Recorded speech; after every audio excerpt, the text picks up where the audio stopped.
Sir, आपकी बहुत सारी रचनाएं हैं और अलग अलग पाठकों को आपकी रचनाएं अलग अलग पसंद आती हैं।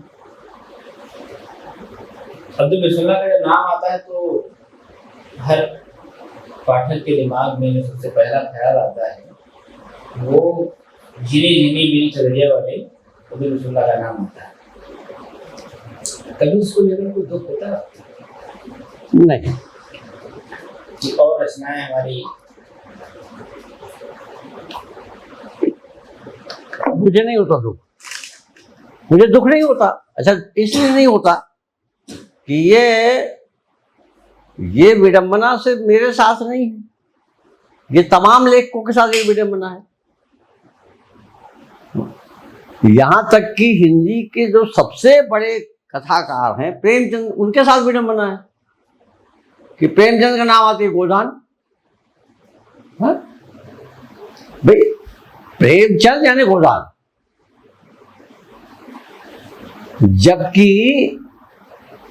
मेरी दृष्टि में व्यक्तिगत राय गोदान से कहीं ज्यादा अच्छा उपन्यास रंगभूमि है प्रेमचंद का। मगर मुझसे को पूछे तो मैं तो कहूंगा रंगभूमि उनका श्रेष्ठ उपन्यास, लेकिन गोदान रेणु जी का आएगा तो महिलाच।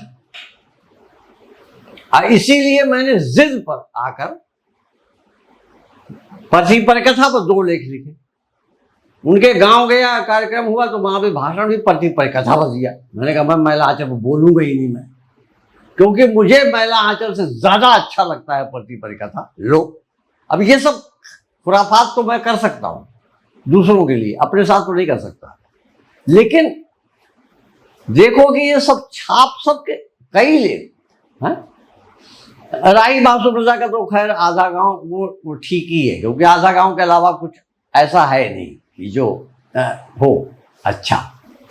हाँ, लेकिन अधिकांश लेखक यशपाल झूठा सच, यानी जैन त्यागपत। तो ये चूंकि पूरी हिस्ट्री आप देख लो। अच्छा, और ये सिर्फ हिंदी नहीं है, तमाम भारतीय ही नहीं विदेशी भाषाओं में भी। जैसे ही आप कहेंगे लियो टॉल्स्टॉय तो कहेंगे वार एंड पीस। जबकि मैं बता दूं कि अच्छा उपन्यास अन्ना कारेनिना है उनका। वार एंड पीस में तो हिस्ट्री भरी हुई है, फिलॉसफी भरी हुई है। हाँ, उसमें वो जो मर्म है, जो संवेदना है, वो वार एंड पीस में नहीं है। तुमने पता नहीं कि पढ़ा होगा कि नहीं। मैंने तो हिंदी अनुवाद पढ़ा है जबरदस्त। मैंने 2 बार पढ़ा। मुझे तो अन्ना कारेनिना को भी मैंने 3 बार पढ़ा। अन्ना कारेनिना इज अ ग्रेट नॉवेल, लेकिन वार एंड पीस है। अच्छा, गोरकी का खैर वही है माँ, उसके अलावा। तो आप देखो कि पूरा जब ये परिदृश्य ऐसा बना हुआ है कि किसी एक लेखक के साथ एक किताब चिपक जाती है, तो मेरे साथ भी चिपक गई, तो मैं क्यों दुखी होऊंगा भाई। आपको कौन सी रचना पसंद है अपनी? कोई नहीं।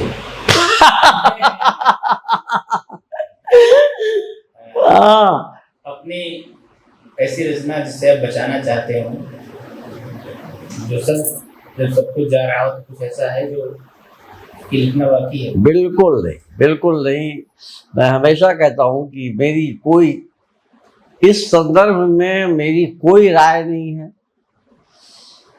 और उसका कारण है ये बताओ, मृत्यु तो सत्य है ना, सबको मरना। ये जो लोग वसीयत लिखवाते हैं ना, वकील को पकड़कर वसीयत, है ना, ये इससे बढ़कर हास्यास्पद चीज मुझे कुछ नहीं लगती, हंसी आती है मुझे। हाँ,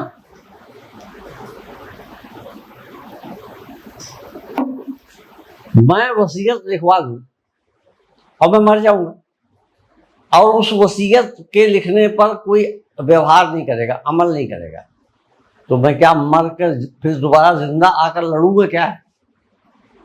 मर गया तो मर गया। हाँ, भाई मैं आज ये कहूं कि मेरी इन रचनाओं को सुरक्षित रखना, अब कोई ना रखे तो मैं क्या करूंगा? नहीं, अब बताओ। जी हाँ, मैं कहूं कि मेरी ये किताबें बहुत प्रिय हैं, मेरे मरने के बाद भी इनको नष्ट मत होने देना। हाँ, और वो कबाड़ी को बिक जाएगा तो क्या मैं कब्र में से उठ कर आऊंगा क्या कि क्यों बेचा? हाँ, तो ऐसी कल्पना क्यों करें हम, ऐसी इच्छा क्यों पालें हम, है ना? हाँ, जीवन काल में जो कर सकते हैं वही कर सकते हैं। और मुझे इस बात का गर्व है कि मेरे घर में, मैं हैदराबाद में जो है उसकी बात नहीं करूंगा जानबूझकर, बेटी की बात करूंगा। हाँ, जो लंदन में, जो इंग्लिश की टीचर थी, लेकिन उसके सामने अगर कोई ये कह दे कि ये किताबें क्यों रखी हुई हैं, ये तो इनके काम की नहीं है, इतना बिगड़ जाती है। हाँ? कहती है कि जब जामिया में प्रेमचंद आर्काइव बना तो प्रेमचंद आर्काइव ने ऑफर दिया मुशीर हसन के ज़माने में। मुशीर हसन ने कहा कि जामिया में हिंदी के 2 बड़े लेखक हैं, अब्दुल रसूलुल्लाह, असगर बजान। तो कहते इनकी डायरी, इनका अप्रकाशित साहित्य, फलाना ठिकाना, इनके पत्र, इनके नाम लिखे होंगे लेखकों ने, ये वो सब आर्काइव में रखवा दीजिए। तो वहाँ के डायरेक्टर ने पत्र लिखे, फोन की, असगर बजान दे दी, असगर बजान दे दी, मैं नहीं दे पाया। क्यों? बेटी नहीं दे दी ना। हाँ, कहा आपके बाद क्या होगा वो देखा जाएगा, लेकिन अभी नहीं, अभी सब यहीं रहेगा, है? तो सब वो रखा हुआ है। हाँ, तुम लोग उसका भला कर सकोगे, भविष्य में तुम ही लोग कुछ करोगे जो अप्रकाशित वगैरह है तो कर पाओगे। बेटी तो कर नहीं पाएगी, बस उसकी बस संवेदना, मतलब उसकी भावना है खाली, लेकिन हिंदी तो वो नहीं कर पाएगी, वो हिंदी जानती नहीं ना। ये कभी किसी बात को लेकर पछतावा होता है आपको?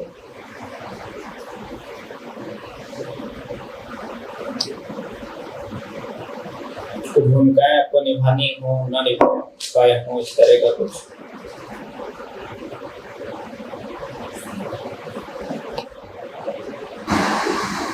नहीं, नहीं, बिल्कुल नहीं। मुझे कोई पछतावा नहीं, ऐसी कोई बात नहीं है कि जिसके बारे में मैं ये सोचूं कि ऐसा मुझे करना चाहिए था और मैंने नहीं किया। कुछ बातें लोगों ने कही, जैसे कि जामिया के दौरान, जामिया में जो कुछ हुआ उस समय आपने कोई बात नहीं की। उस समय आपने कोई बात कही नहीं। क्या हुआ? जो जामिया में घटनाक्रम हुआ, क्या? कौन सा? विद्यार्थियों वाला। कौन सा? इसमें विद्यार्थियों को लाठीचार्ज हुआ था। अब वही है, अब जिसको या तो नहीं पता है, हैं भाई, अगर नहीं पता है किसी को तो वो तो कुछ भी बोल देगा। जो सीए वाला है, यही ना, वही उदाहरण है ना तुम्हारा। ये जाकर हमारे घर में बात करो, तुम पूछो मेरी पत्नी से, मेरे बच्चों से। नेक्स्ट डे जामिया गया था, जिस दिन ये घटना घटी है उसके अगले दिन मैं जामिया गया, और जामिया गया, और जब से मैं रिटायर हुआ हूं मैं बिल्डिंग में गया ही नहीं आज तक, हिंदी विभाग की बिल्डिंग ना। मैं पीछे जो गार्डन है ना वहीं जाता हूं अभी भी, वहीं विद्यार्थी आ जाते हैं गार्डन में, वहीं हम बैठते हैं, वहीं बातचीत करते हैं। कम संख्या होती है तो बेंच पे बैठ जाते हैं, ज्यादा होती है गर्मियों में तो हम घास पर बैठ जाते हैं, जमीन पर। मैं नेक्स्ट डे गया हूं गेट नंबर 8 के अंदर से, जहां पीछे, जब मैं गया भीड़ थी वहां। उसके बाद मैंने वहां कहा कि कल जो हुआ है वो, और मैंने कहा कि अच्छा उसमें कुछ को तो अरेस्ट कर लिया था और कुछ को हॉस्पिटल से पट्टी उट्टी बांधकर छोड़ दिया था। तो मैंने कहा कि मुझे उन विद्यार्थियों को दिखाओ जिनको हॉस्पिटल से छोड़ा गया है। और बाकायदे लोग गए पकड़ कर लाए विद्यार्थियों को। अब उन्होंने अच्छा कौन करके बिस्मिल्लाह आए हुए वो कह रहे हैं दिखाओ हमको। और लड़के साहब पट्टी बांधे हुए चले आ रहे।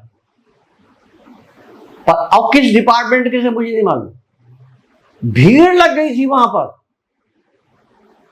तो किस बेवकूफ ने ये कह दिया कि मैंने कोई नोटिस नहीं दिया। ये बात फेसबुक पर काफी लिखी हुई। अब बताओ, नहीं अब आप सोचो कि मैं नेक्स्ट डे गया हूं, नेक्स्ट डे, और उन लड़कों से मिला हूं जो पट्टियां बांधे हुए थे बेचारे।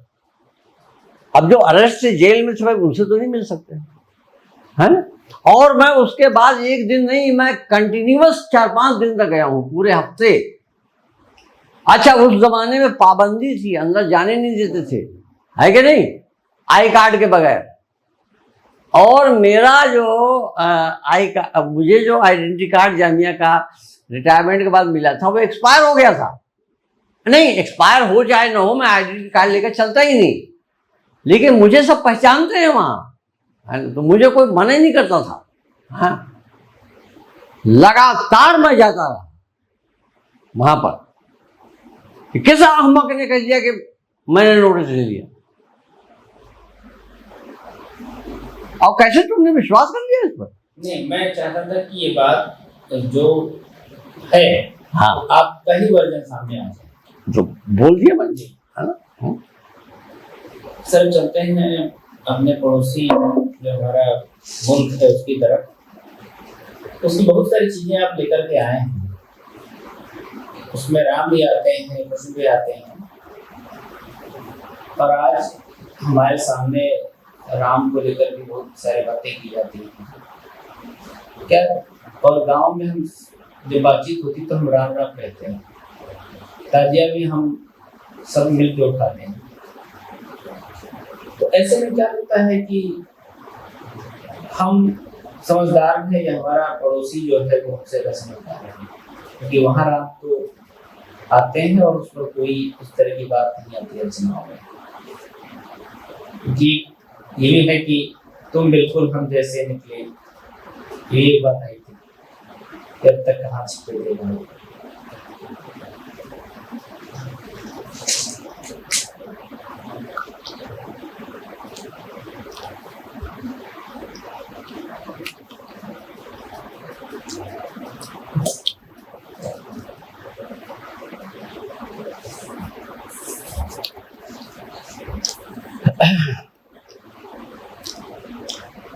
याद करो, जब मैं परसों बोल रहा था तुलसीदास पर, तो मैंने एक बात कही थी कि वाल्मीकि रामायण के बाद सारी राम कथाएं लिखी गई हैं, लेकिन खुद वाल्मीकि कह रहे हैं कि मैं वो कहानी लिख रहा हूं जो मैंने लोगों से सुनी है। मैंने ये बात कही। ये बात लोग जानते ही नहीं, ये बात कोई करता ही नहीं। शंभुनाथ तिवारी भी संस्कृत के विद्वान है। जब उनको मैंने ये बताया तो शंभुनाथ तिवारी चौंक गए। मैंने कहा कि यार पहला ही श्लोक है वाल्मीकि रामायण का कि इक्ष्वाकु वंश प्रभो रामो नाम जनई श्रुतः, कि जनई श्रुतः कि लोगों से सुना। इसका मतलब वाल्मीकि से पहले भी राम कथा थी, वही तो लिया होगा। आसमान से टपका नहीं होगा। हाँ, वो यथ क्राउन के बिचरा देखो वो सब ठीक है, लेकिन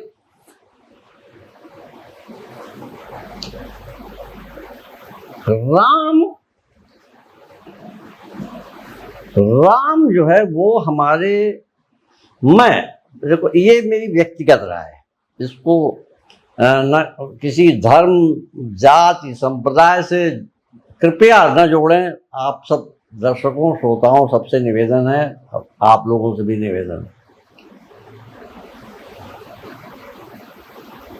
राम हमारे मानस का एक प्रतीक है।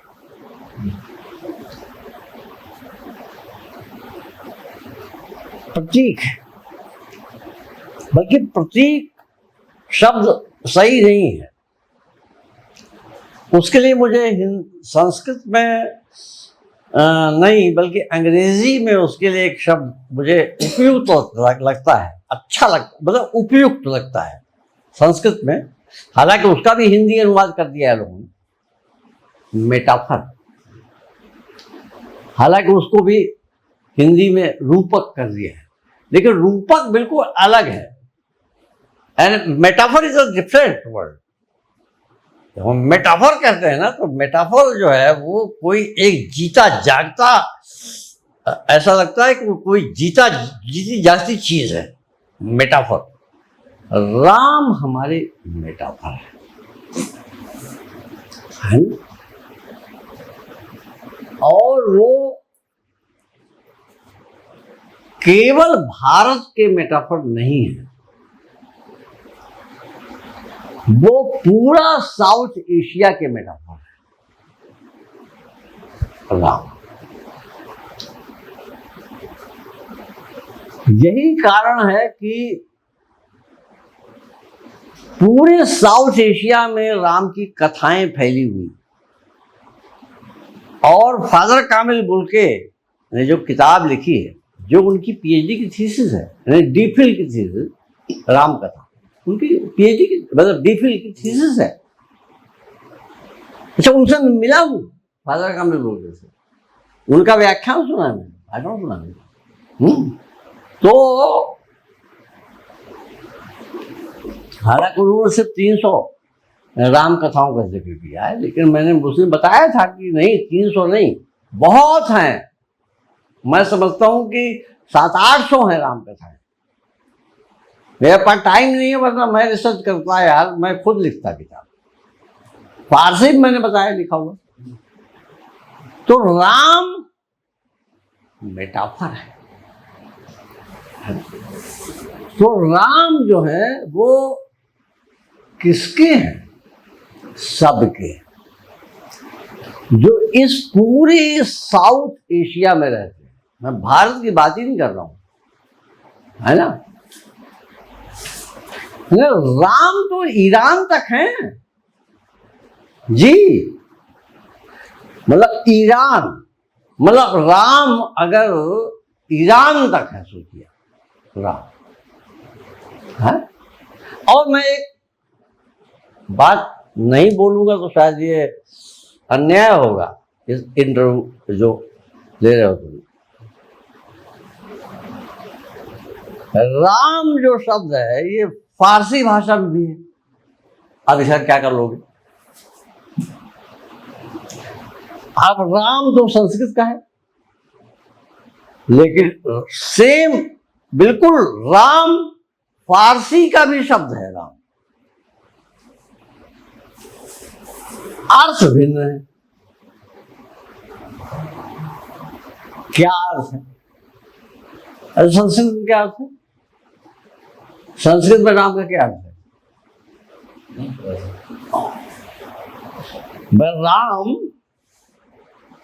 राम का अर्थ है रमण करने वाला।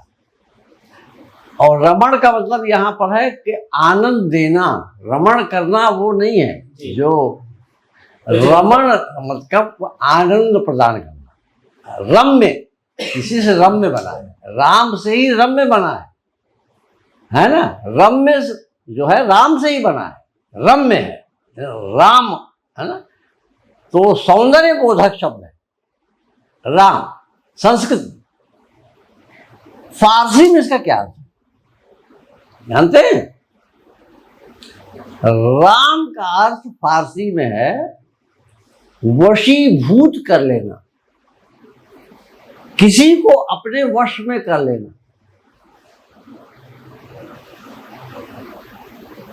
जैसे कोई इंद्रजाल फैला दे, जादू कर दे कि आपको अपने कंट्रोल में ले दे, तो फारसी में मुहावरा है राम करदन।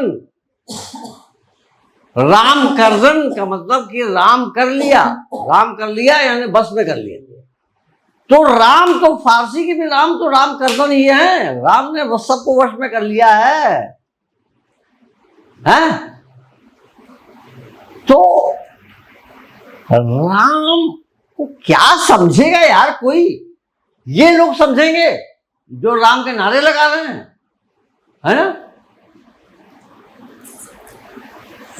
राम को समझने के लिए राम तो आप बन नहीं सकते, लेकिन कम से कम राम के दास तो बन जाओ, हैं? राम के दास तो बन जाओ। राम तो क्या बनोगे तुम, है ना? तो राम मेटाफर है, सबके हैं राम। मॉस्को में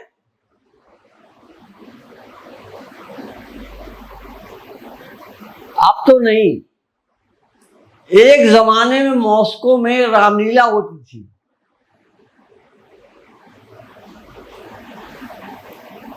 रामलीला मॉस्को में, और उस रामलीला में राम का अभिनय जो व्यक्ति करता था रूसी था, उसका नाम ही राम पड़ गया था। वो जहां जाता था उसको राम जी कहते थे, राम जी ऐसे, राम जी। हाँ, और उस व्यक्ति से मैं मिला हूं मॉस्को में, और मैंने एक छोटा सा संस्मरणात्मक लेख लिखा था रूस के राम। रूस के राम नाम का मेरा एक छोटा सा संस्मरण है? अब तो निधन हो गया, है ना? तो यार राम मॉस्को में भी है, बताइए आप। लेकिन भैया तुम बड़े बढ़िया, ये इंटरव्यू बिल्कुल अलग है। मतलब ये जो मेरे इंटरव्यू तमाम हुए हैं उनसे बिल्कुल अलग किया तुमने। और नहीं, ये बहुत अच्छे ढंग से तुमने उसको मतलब ट्विस्टिंग जो की है तुमने प्रश्नों की। अब ये राम पर दूसरा कोई पूछता तो मैं जवाब ही नहीं देता। हाँ, मैं तो कहता मैं राम हूं पर नहीं बोलूंगा, लेकिन मैंने कहा नहीं, बोलना जरूरी है। तुम्हें कुछ मजा उजा आया, बोर हुए? हाँ, अच्छा लग रहा सर। अच्छा, बोर तो नहीं हुए? हाँ नहीं सर। अच्छा, सर बढ़ते हैं आगे। हाँ,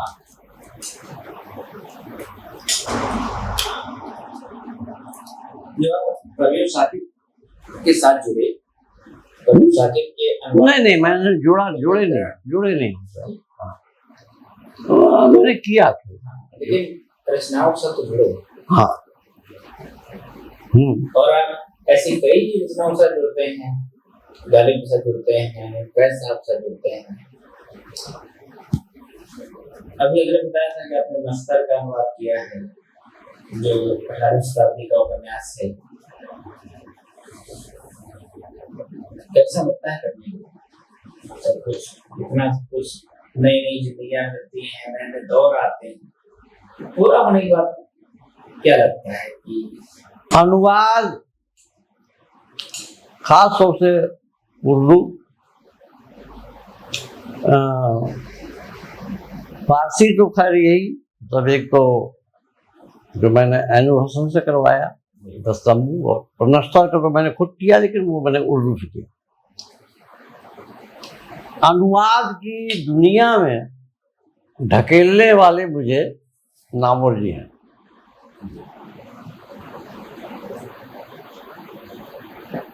और मैं बहुत ईमानदारी के साथ बताऊं कि मैं जब जामिया आया 84 में, बात 74 से 84 बनारस में था।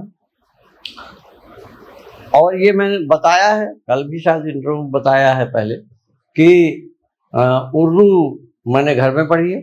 और ये भी मैंने कहा, जब मेरे पिताजी का निधन हुआ तो मुझे बड़ी खुशी हुई कि अच्छा हुआ उर्दू से जान छूटी। उर्दू मैंने पढ़ना बिल्कुल बंद कर दिया था। हाँ। रिसर्च के दौरान एक बार जगदीश गुप्त ने उर्दू को लेकर मुझे टोका था। जगदीश गुप्त उर्दू नहीं पढ़ी थी उन्होंने, लेकिन उनका उच्चारण बहुत स्पष्ट था। जैसे केदार जी भी उर्दू नहीं पढ़े हुए हैं, त्रिपाठी जी भी नहीं पढ़े, लेकिन उनके उच्चारण बड़े साफ हैं।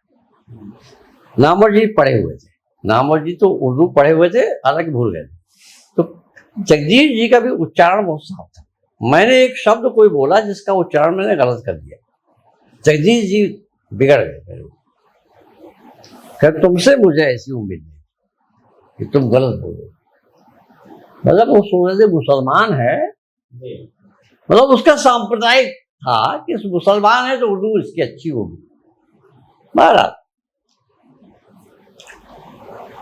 अच्छा, कभी मैंने उर्दू की तरफ ध्यान नहीं दिया, मतलब उर्दू में मेरा मन नहीं लगता।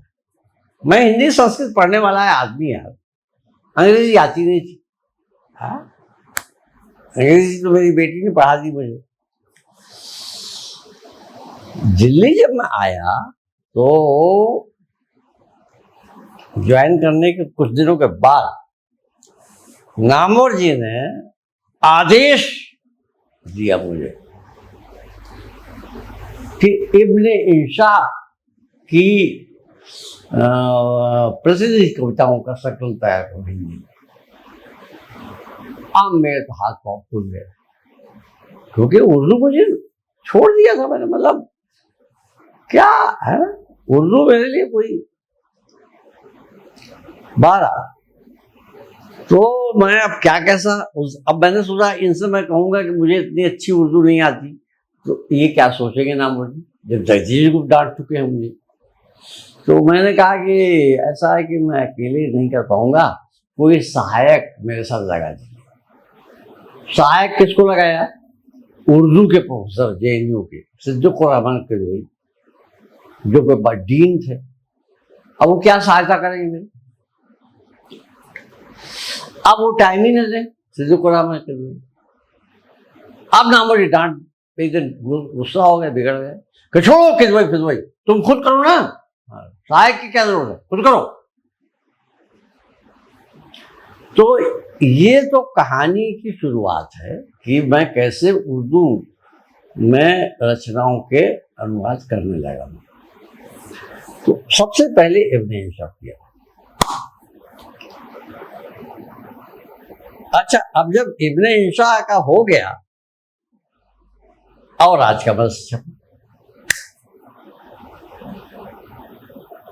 अब राजकमल वालों ने साहब, अब शीला संधू मालकिन, अच्छा नामवर जी सलाहकार हुआ करते थे राजकमल के, अब नामवर जी के पीछे पड़ गई शीला संधू। अब कराई इब्ने इंशा वाला बड़ा पॉपुलर हो गया उस जमाने में। है? अच्छा, इससे पहले भी राजकमल से कई किताबें उर्दू की हिंदी में आ चुकी थी, लेकिन मेरा किया हुआ जो आया वो बड़ा पॉपुलर। तो नामवर जी ने कहा अब मैं कुछ नहीं कहूंगा, मेरे कहने से एक कर दिया, अब मैं ऑर्डर छोड़ दूंगा उसको, वो खुद यूनिवर्सिटी में पढ़ा रहा है। हाँ, मैं ऑर्डर नहीं दे सकता, आपको जो करवाना है खुद बात कीजिए। लेकिन शीला संधू भी मुझसे परवीन शाकिर के बारे में, परवीन शाकिर का चयन मैंने खुद किया था। हुआ क्या था कि तुम्हें याद होगा कि ज्ञानरंजन ने पहल का एक विश्रांग पाकिस्तानी साहित्य पर निकाला था, और उसमें परवीन शाकिर की कुछ नज़में उन्होंने छापी थी। और पहला संग्रह परवीन शाकिर का जो था उसका नाम था खुशबू। उसी से लेकर उन्होंने छापी थी। संयोग से एक हम बनारस के सज्जन थे जो पाकिस्तान जा रहे थे घूमने, उनको मैंने वो खुशबू नाम लिख कर दिया था कि ये परवीन सागरी की किताब, तब वो इंडिया में तब नहीं छपी थी, पाकिस्तान में जो छपता है इंडिया में छप जाता है, लेकिन उस जमाने में वो छपी नहीं थी। तो मैंने कहा पाकिस्तान से ये लेते आइए ये किताब। अब वो खुशबू किताब आ गई मेरे पास, और जब वो खुशबू की कविताएं मैंने पढ़ी, अरे ये लोग आज भी स्त्री विमर्श बस भाषण दे रहे हैं ना, रिसर्च कर, अरे साहब क्या पोएटिक ब्यूटी है उसके अंदर, उसका एक शेर, अरे साहब क्या शेर है परवीन, तुम्हारे पास है यहाँ? नहीं, छोड़ो, छोड़ो,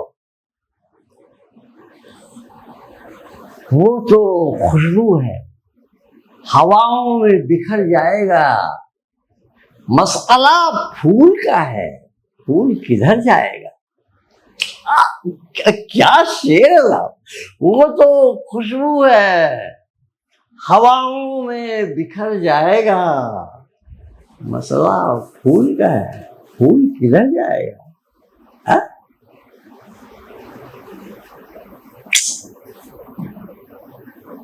क्या बात है, मैं सच कहूंगी मगर फिर भी हार जाऊंगी, वो झूठ बोलेगा और लाजवाब कर देगा, ये स्त्री विमर्श है। करे कोई परवीन सागे पर रिसर्च, ये हिम्मत, ये बताओ दुनिया की किस कवियत्री, किस लेखक ने इस तरह की बात कही है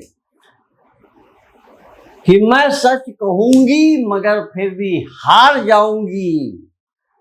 इसमें स्त्रीलिंग पुल्लिंग क्रिया है सिर्फ कि मैं सच कहूंगी मगर फिर भी हार जाऊंगी, वो झूठ बोलेगा और लाजवाब कर देगा, ये पुरुष होता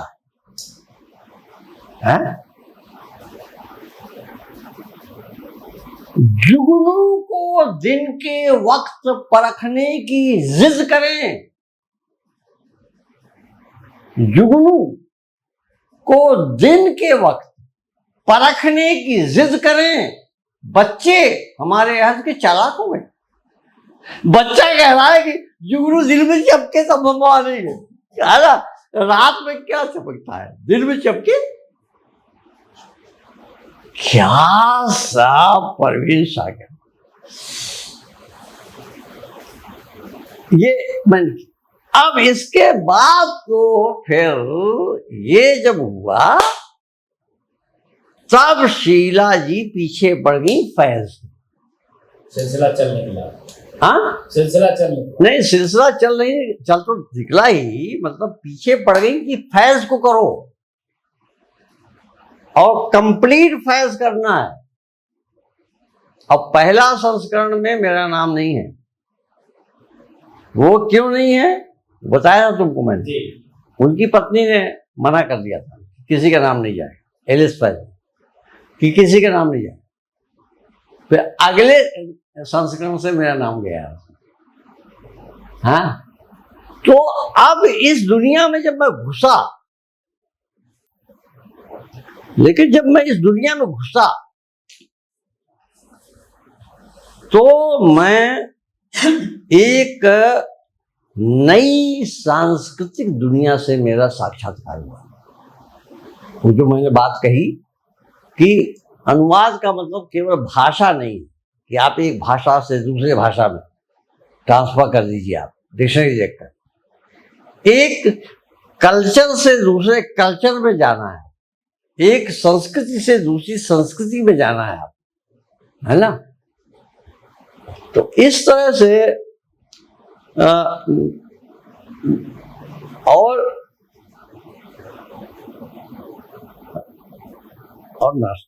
नश्तर का अनुवाद तो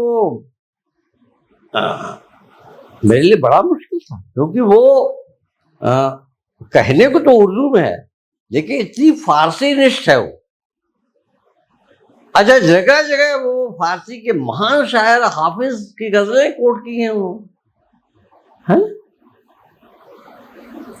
अच्छा, अब इस चक्कर में लेकिन मेरा एक फायदा हो गया, लाभ ये हो गया मुझे कि उर्दू के बहाने फारसी और अरबी की शब्दावली से भी मैं गहराई के साथ परिचित हो गया, है ना। ये है। सर चलते हैं अब थोड़ा आपकी शामों की तरफ। आपकी शामें बहुत अच्छी रही हैं और बहुत सारे लोग उसमें आते रहे हैं, जाते रहे हैं।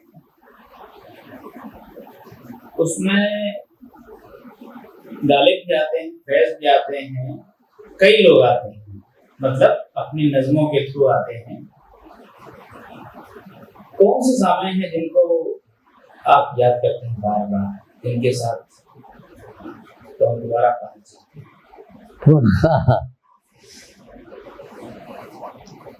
ये सवाल जटिल है। जटिल इसलिए है कि जिन शामों का जिक्र कर रहे हो और जिन शायरों का जिक्र कर रहे हो, इनमें से किसी शायर से मेरी मुलाकात तो थी नहीं। ना मेरी मिर्जा गालिब थे, भाई मिर्जा गालिब तो 19वीं सेंचुरी में थे। नहीं, मेरा सवाल ये है कि जब नामोजी आते थे तो गालिब भी आते थे। हाँ मतलब, हाँ वहाँ से, हाँ मतलब जब रामोजी होते थे तो गालिब पर बात होती थी, और त्रिपाठी होते थे तो गालिब, फैज, है ना, ये सब बहस वहाँ पर मेरे कमरे में। अच्छा, मजे की बात, सब जमीन में बैठे, मेरे घर में जगह ही नहीं, किताबें भरी हुई है सब। जमीन पर एक कारपेट बिछा हुआ था, उसी कारपेट पर मैं भी बैठता था, उसी पर नामोजी भी बैठते थे, उसी पर किताजी भी बैठते थे, उसी पर सब बैठते थे। हाँ? एक बार राजा यादव को बड़ी मुश्किल से चढ़ा कर लाए थे हम फर्स्ट फ्लोर पर, तो पैर का दिक्कत थी, वो भी आए। तो हम लोग बैठते थे तो बातचीत होती थी। तो अब वहाँ शेर और शायरी, ये वो, शेर और शायरी के अलावा कुछ दूसरी बातें भी होती थी। तो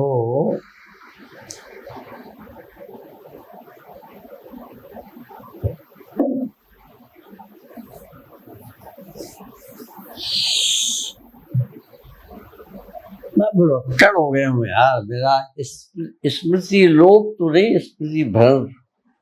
मैं 74 साल का हो गया हूँ। हालांकि अब भी लोग कहते हैं कि अब आपकी याददाश्त बहुत तेज है, बहुत याद रहता है। तो 2-3 घटनाएं घटी जी।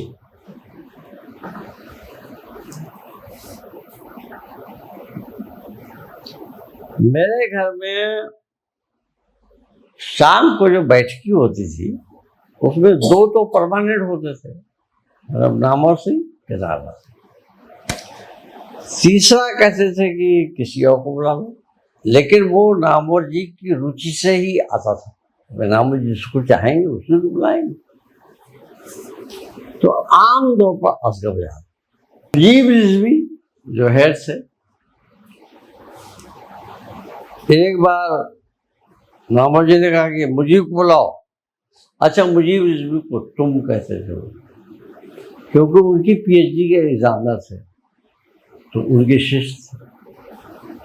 हाँ, मुझे पीछे होते थे, थोड़ा सा ऐसे, इतना सा ऐसे लेकर। एक वो घटना सुन, वो बड़ा रोचक है, वो मैंने कहीं लिखा है, छपा हुआ नहीं।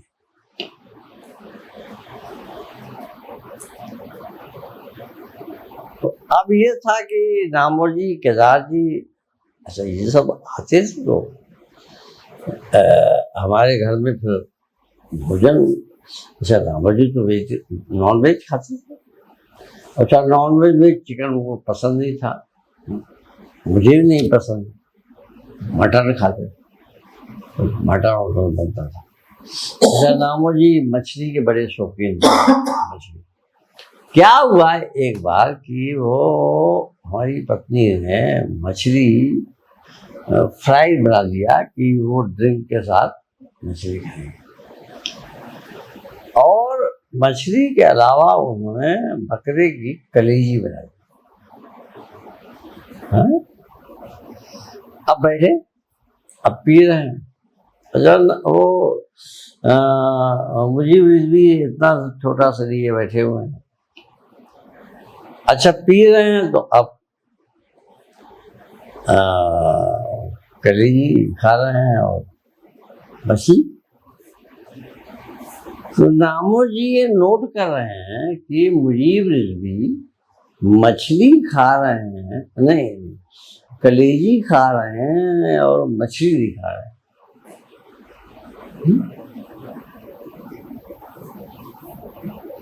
क्या मुजीब, ये मछली क्यों नहीं खा रहे हो?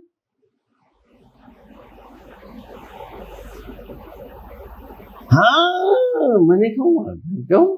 क्या मैं सुन्नी हूँ? अच्छा, शिया सुन्नी है ना, मतलब वो शिया और सुन्नी, तो मैं सुन्नी हो गया, सुन्नी क्या मछली खाऊंगा मैं सुन्नी क्या?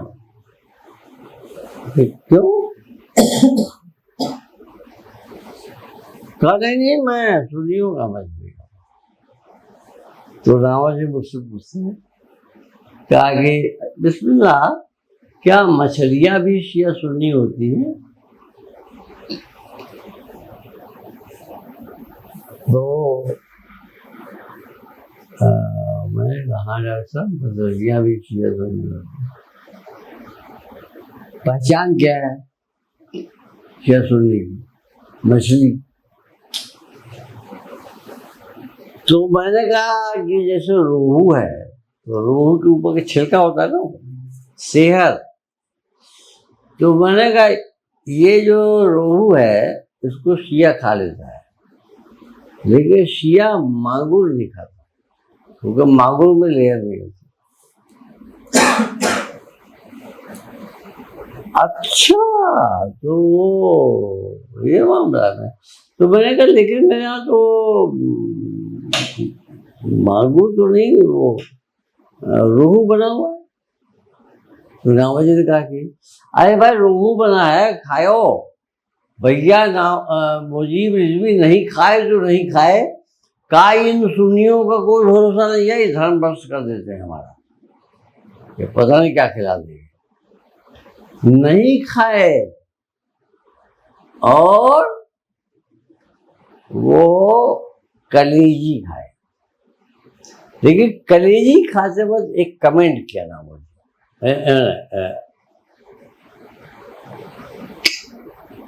मुझे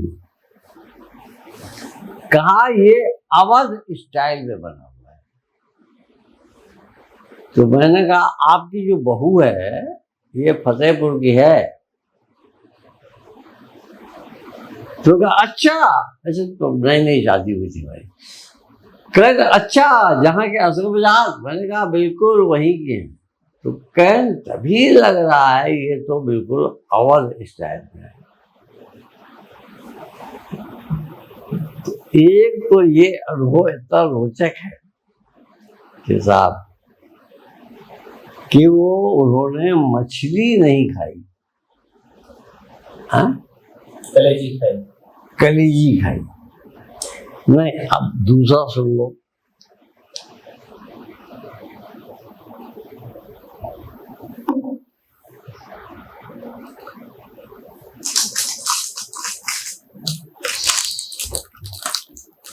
एक बार क्या हुआ कि रावल जी के दादा जी हम लोग बैठे हुए थे और फिर मुजीब रिजवी तो बस नाम मात्र को इतना सा लेते थे, उसमें पानी भरवा लेते थे बस, पीछे उतर नहीं थे।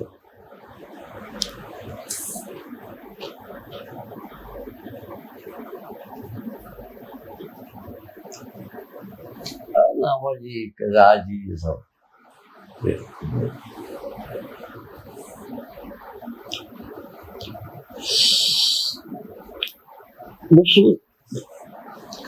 दामोद जी उनके एग्जामिनर पीएचडी थे, तो दामोद जी ने मुझसे कहा कि बिस्मिल्लाह, मुजीब ने अपनी थीसिस में लिखा है कि मलिक मोहम्मद जायसी शिया मुसलमान।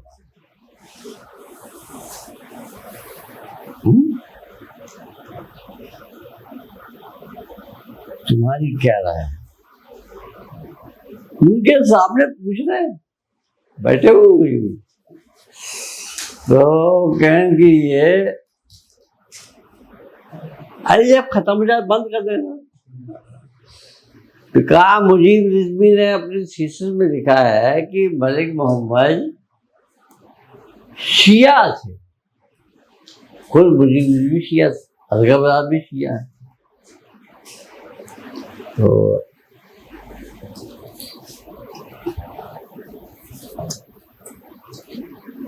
तुमने तो मज़ेकार पर पीएचडी की है, कुछ मिला उला?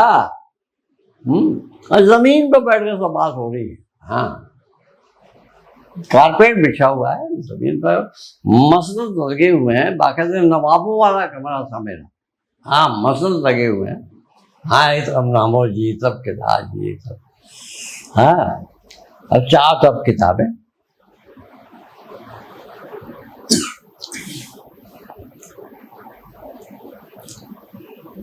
मैंने कहा डॉक्टर साहब ऐसा है कि अच्छा, हम लोग मुजीब को मुजीब भाई कहते हैं।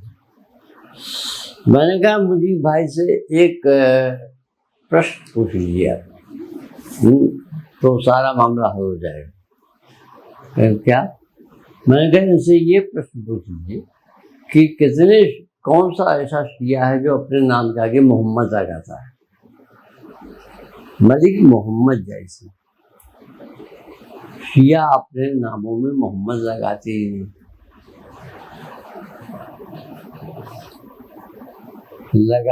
नहीं। वो अली लगाएंगे, हसन लगाएंगे, हुसैन लगाएंगे, जाफर लगाएंगे, अब्बास लगाएंगे, दुनिया जमाने के उनके, मोहम्मद नहीं लगाते।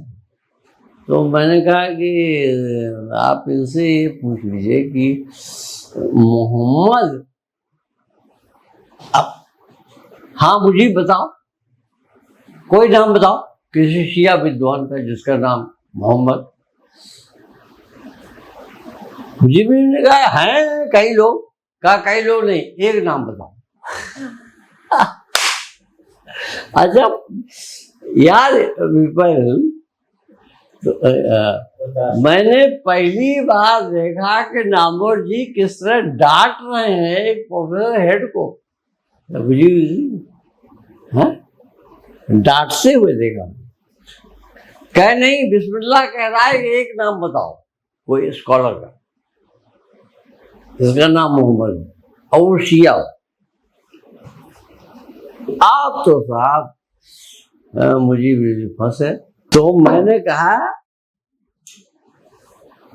कि कोई भी शिया अपने बच्चे का नाम में मोहम्मद नहीं लगाता।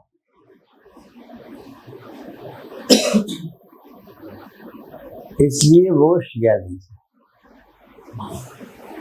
तो नामा ने मुझे भी कहा कि आइंदा आप कभी मत बोलना, अब बिस्मिल्लाह ने कह दिया इसको मार दो। इस तरह के हमारे अनुभव हैं। अब ये अगर कहीं छपे या तुम कहीं सब करो तो ये इतना बड़ा कारनामा होगा, मैं बता दूं, इतनी बड़ी जानकारियां होंगी जो शायद भारतवर्ष में तो किसी को पता नहीं होगा, जो मैं बता रहा हूँ। हाँ, सर यहीं पर अपनी बातचीत पर विराम देते हैं और आपकी जो योजनाएं हैं जल्दी पूरी हों, और आपने जो मुझे एक टास्क दिया, लक्ष्य दिया है, इसे हम लोग पूरा करेंगे। ये सारी बातें आनी चाहिए और आज की जो बातचीत है वो बेहद समृद्ध करने वाली है। ये मैं किसी तारीफ में या चापलूसी में नहीं कह रहा हूँ।